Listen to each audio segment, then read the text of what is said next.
मित्रः शं वरुणः शन्नो भवत्वर्यमा शन्न इन्द्रो बृहस्पतिः शन्नो विष्णुरुक्रमः ॐ शान्ति शान्ति शान्तिः।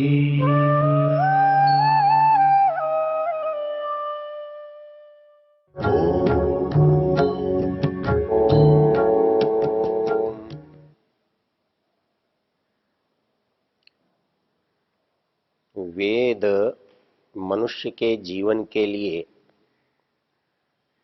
उपयोगी मार्गदर्शक है। इसलिए वेद कहता है कि आप इस संसार को वेद से जानते हैं, जान सकते हैं। हम यजुर्वेद के जिस 31वें अध्याय पर चर्चा कर रहे हैं, ये पूरा प्रकरण सृष्टि विज्ञान का है और सृष्टि में सभी कुछ है। इतनी सारी वस्तुएं हैं, नाना प्रकार की दिखाई दे रही हैं। वो कहता है कि इनका उपयोग तो तभी हो सकता है जब आप इन्हें जानते हो। हमने पुराने मंत्रों में देखा कि ये सृष्टि का निर्माण कैसे हुआ। होने के बाद जो मनुष्य इसमें सबसे अंत में आता है, उसको एक उपदेश दिया गया और ये अध्याय के लगभग उपसंहार का है। इस मंत्र में कहा गया है, रुचम ब्राह्मं जनयन्तो देवा अग्रे तदब्रुवन् यस्त्वैवं ब्राह्मणो विद्यात् तस्य देवा असन्वशे। इसका सामान्य शब्दार्थ बड़ा सरल है। रुचम ब्राह्मं जनयन्तः, ब्राह्म कहते हैं ब्रह्म से होने वाला, और उसका एक विशेषण दिया है रुचम, सुंदर। जो ब्रह्म से होने वाला जो सुंदर है वो क्या? संसार तो है ही, लेकिन संसार सुंदर तब है जब हमें पता हो। तो हमारा ज्ञान जो है वो इसको सुंदर बनाता है। जैसे आपसे निवेदन किया था, ब्रह्म का अर्थ हम ईश्वर जानते हैं, लेकिन ब्रह्म से केवल ईश्वर नहीं, वेद का भी बोध होता है, ज्ञान का भी बोध होता है। तो ईश्वर ब्रह्म है, ब्रह्म वेद है, ब्रह्म ज्ञान है, क्योंकि ये एक से दूसरा जुड़ा हुआ है, एक से दूसरे में रमा हुआ है। इसलिए यहां पर एक बात कही गई है कि ब्राह्मं रुचम जनयंता। एक सुंदर ज्ञान जब मनुष्य के पास होता है तो उसके पास त्रुटि संभव नहीं होती। अज्ञान से, विस्मरण से, अनवधानता से मनुष्य में त्रुटि आती है। वस्तु का न जानने से वस्तु का गलत उपयोग होता है। ऋषि दयानंद इसका अर्थ करते हैं कि आप ये चाहते हो ये संसार को आप लाभ में लें, इसका सदुपयोग करें, तो आपको इसका पता होना चाहिए यह है क्या, और वो क्या है। हम ऊपर की जो शब्दावली पदावली देखते हैं, उसमें हमें जो जो है सब सब दिखाई दिया है, बताया गया है। ये कौन बताता है? बोले देवा अग्रे तदब्रुवन। इसको देवलोग बता सकते हैं, दूसरे नहीं। पीछे चर्चा की थी कि देव एक ऐसा शब्द है जिसके बहुत अर्थ हैं। व्याकरण के विद्वान जानते हैं कि देव शब्द के 10-12 अर्थ होते हैं, लेकिन जो मुख्य अभिप्राय है जिसमें देना आता है, इसलिए विद्या के देने वालों को भी देव कहा है। देवा विद्वांस, जो विद्वान लोग हैं वो देवता है, देव है। शास्त्र कहता है कि जो ज्ञान आपके पास है आप उसको आगे बढ़ाएं, आगे दें। यदि आप उसे आगे नहीं देंगे तो वो वहीं पर समाप्त हो जाएगा। क्यों समाप्त हो जाएगा? क्योंकि दिया जाने वाला जो ज्ञान है वो नैमित्तिक है। जब तक कोई किसी को देगा नहीं तब तक उसे मिलेगा भी नहीं।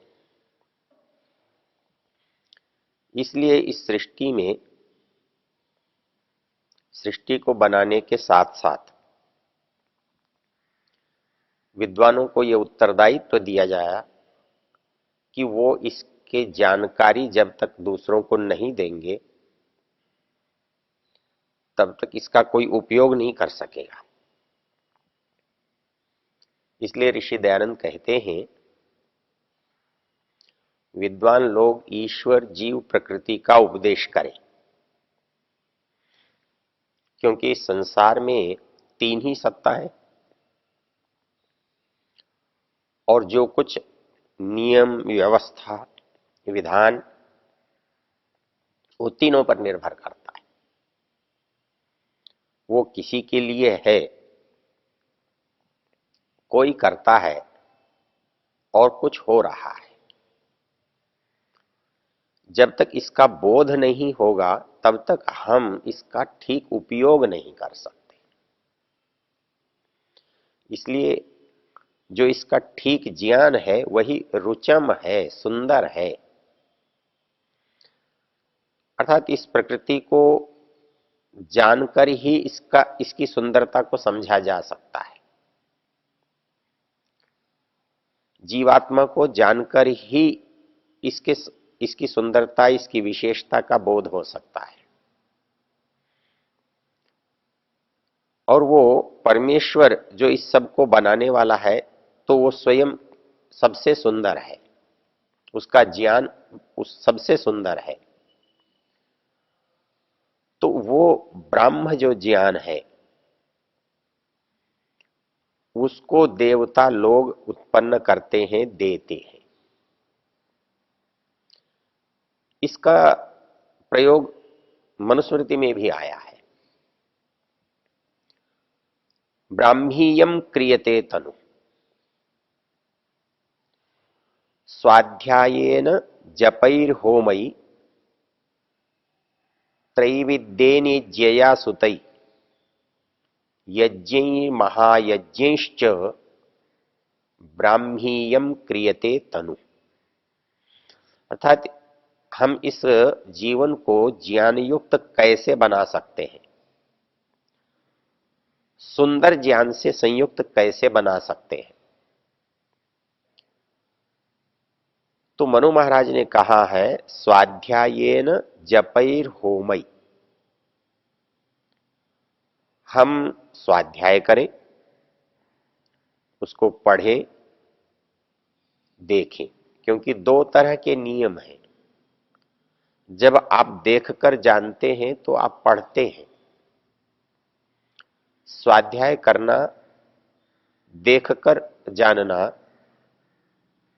और जपैर होमैर यज्ञया सुतै। तो वो कहता है कि ये सारी की सारी जो प्रक्रिया है, इसको अपनाने से मनुष्य सतोगुणी होकर के श्रेष्ठ ज्ञान का भागी बनता है। हमको लगता है कि संसार में क्या आवश्यकता है इतनी गहरी बातें जानने समझने के लिए, लेकिन हम ही जब किसी छोटी सी चीज के लिए आकर्षित होते हैं तो उसको बहुत गहराई से जानना चाहते हैं। इस मूल को इसलिए भी जानना आवश्यक है, यदि ये हमारे काम में ना आता होता, हमारे जीवन में इसका स्थान ना होता, तो कोई आवश्यकता नहीं थी समझने की। लेकिन यदि प्रतिदिन प्रति समय उसका हमसे कुछ संबंध बनता है तो उसको पहचानना होगा। कैसे पहचानेंगे कि भाई इस संसार के तीनों पदार्थों को हम अलग अलग जानें, और इस तीन पदार्थों को जानने के लिए,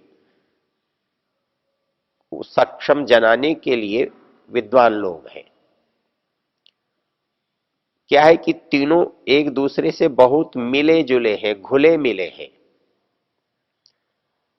उनका कोई अलग अलग सीमा रेखा नहीं है कि हम ये कह सकें कि ये प्रकृति है, ये जीवात्मा है, ये परमात्मा है।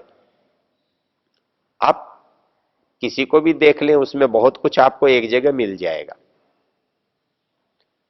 हम इस शरीर को ही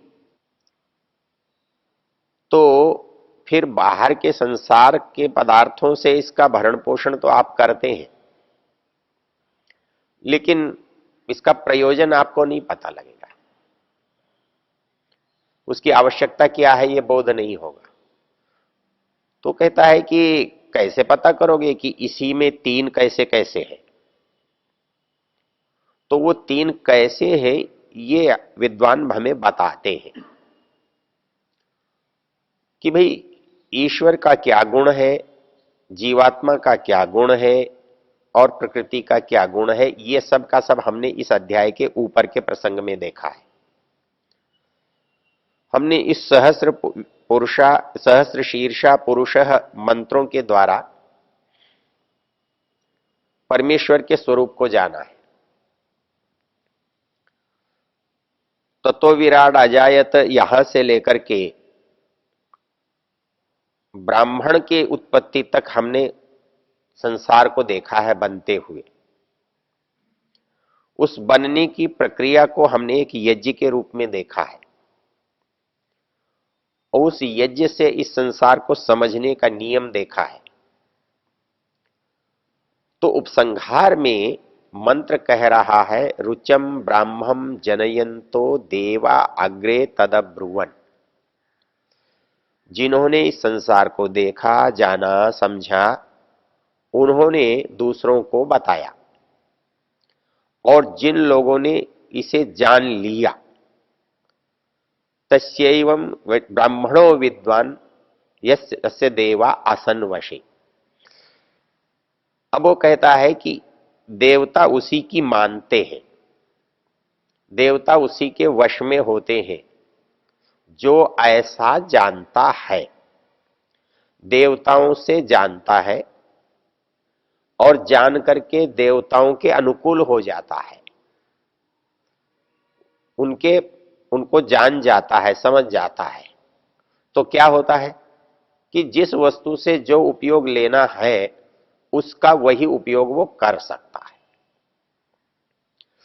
हम यदि ऐसा नहीं करते तो हम उसका दुरुपयोग कर सकते हैं। इसको हम चरक की भाषा में कहें तो किसी वस्तु का ठीक ठीक जानना इसलिए आवश्यक है कि उसका सदुपयोग कर सके। नहीं तो यदि किसी वस्तु को हम पा भी लें और या तो उसका दुरुपयोग करेंगे, या बिल्कुल ही उपयोग नहीं करेंगे, या गलत उपयोग करेंगे। आचार्य चरक कहते हैं कि संसार के जो सारे पदार्थ हैं उनमें हीन योग, अति योग, मिथ्या योग, अयोग और सम्यक योग। आप संसार की वस्तु किसी को आप देखें, आप उसका जितना उपयोग करना चाहते हैं, करना चाहिए, उतना नहीं कर पाए, ये हीन योग है। न करें ये अयोग है, गलत करें ये मिथ्या योग है। लेकिन जो चीज जैसी चाहिए वैसा करें, इसको सम्यक योग कहते हैं। तो ज्ञान जो है वस्तु के अयोग, हीन योग, मिथ्या योग और सम्यक योग को बताता है। आप वस्तु का अति योग भी, उपयोग भी कर सकते हैं, का नहीं भी कर सकते हैं, कम भी कर सकते हैं, गलत भी कर सकते हैं। तो ये चार न हो। संसार की वस्तुओं में हमारी जो भूल होती है, गलती होती है, वो यही होती है। हम उसका उपयोग नहीं करना जानते, कम जानते हैं, गलत कर लेते हैं, ज्यादा कर लेते हैं। कहता ये जब जब ऐसा होगा तब तक आपके साथ बुरा हो। केवल एक परिस्थिति है, जब आप सम्यक योग, किसी भी पदार्थ का उचित प्रयोग करेंगे तो वो आपके लिए लाभदायक होगा। इसलिए इस संसार के समस्त पदार्थों को जानना आवश्यक है, ताकि इनका आगे जाते हैं तो संसार में किसी भी परिस्थिति में गड़बड़ नहीं हो सकती है, क्योंकि तीनों से भिन्न कुछ है नहीं। हमको लगता है कि इन सब चीजों को नहीं जानने से हमारा काम चल जाता है, चल रहा है। लेकिन हम ये भूल जाते हैं कि जब गड़बड़ कर रहे हैं तो इन्हीं तीन में से कुछ हो रही होती है। या तो हम जीवात्मा को बिना जाने कुछ कर रहे होते हैं, या जीवात्मा को जानते हैं तो ईश्वर की बात नहीं जानते हैं, इसलिए कुछ गड़बड़ कर रहे होते हैं, या ईश्वर जीव इन दोनों को जानते हुए प्रकृति का क्या उपयोग है इसको नहीं जानते हुए होते हैं। तो बात तो बहुत दूर की लगती है, किंतु इसके अतिरिक्त है नहीं। इसलिए शास्त्र ये कह रहा है कि उसको जानने से वह वश में होता है। तो इस संसार को अपने अनुकूल बनाना चाहते हैं तो संसार को जानना होगा। ओ